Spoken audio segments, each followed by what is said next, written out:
స్థానిక సంస్థల ఎన్నికల్లో ఇద్దరి కంటే ఎక్కువ మంది పిల్లలున్నా పోటీ చేయొచ్చని మంత్రి పొంగులేటి శ్రీనివాసరెడ్డి ప్రకటించారు. గత ప్రభుత్వంలో ఇద్దరు పిల్లల నిబంధన ఉండేదని, అంతకంటే ఎక్కువ మంది ఉంటే పోటీ చేసే అర్హత ఉండేది కాదన్నారు.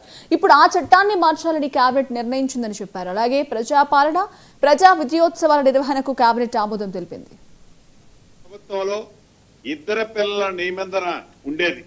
ఇద్దరు పిల్లల కంటే ఎక్కువగా ఉంటే లోకల్ బాడీలో అది ఎంపీటీసీ గాని, జెడ్పీటీసీ గాని, వార్డు మెంబర్ గాని, సర్పంచ్ గాని నిలబడే అర్హత ఉండేది కాదు ఆనాటి ప్రభుత్వం చేసిన చట్టం వల్ల.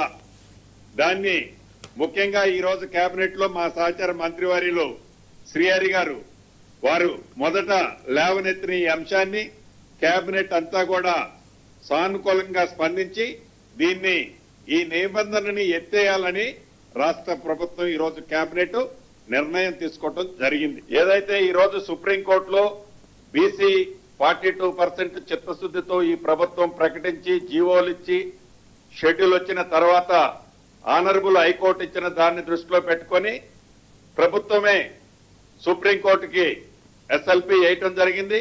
అది ఈ రోజు ఉదయం మధ్యాహ్నం డిస్మిస్ అయిన సంగతి తెలుసుకున్నాం.